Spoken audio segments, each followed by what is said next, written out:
I'm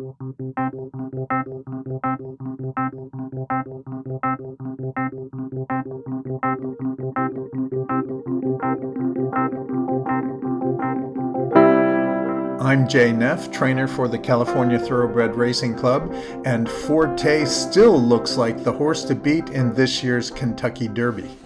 This year, we're giving a prize to the person who answers our trivia question first by posting it in the comments on the video. The question for this video is, Forte has 3 Triple Crown winners in the first 5 generations of his pedigree. Who are they? And here's a hint. It's a trick question.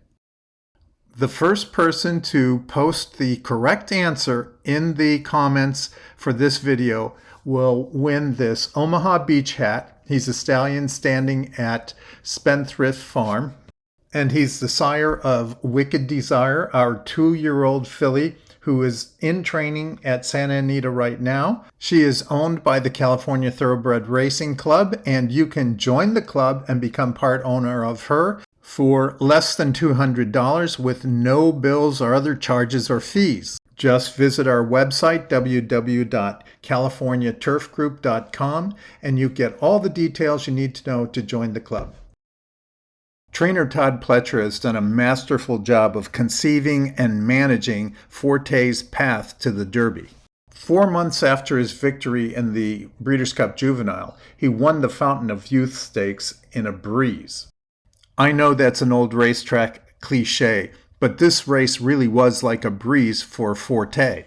Remember our standard for racehorse speed, and that would be 12 seconds per furlong.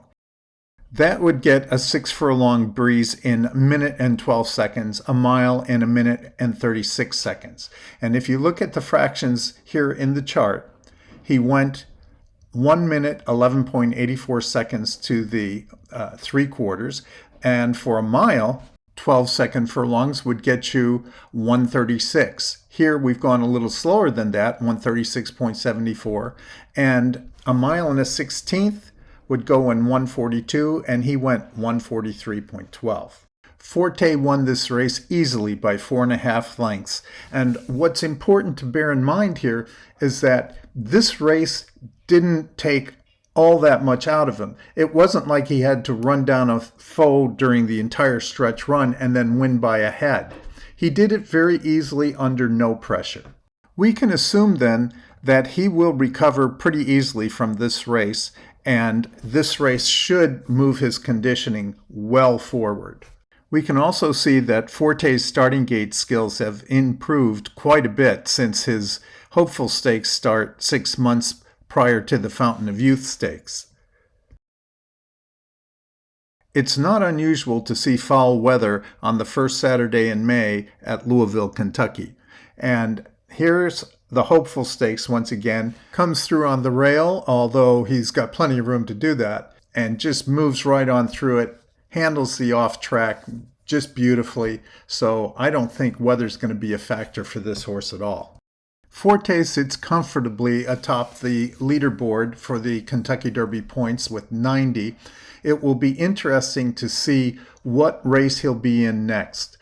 It's been reported that it will either be the Florida Derby or the Bluegrass Stakes, and the Bluegrass Stakes being at Keeneland, about an hour and a half east of Churchill Downs, that would put Forte in Kentucky getting acclimated and settled in there, and I'd love to see him run in the Bluegrass Stakes.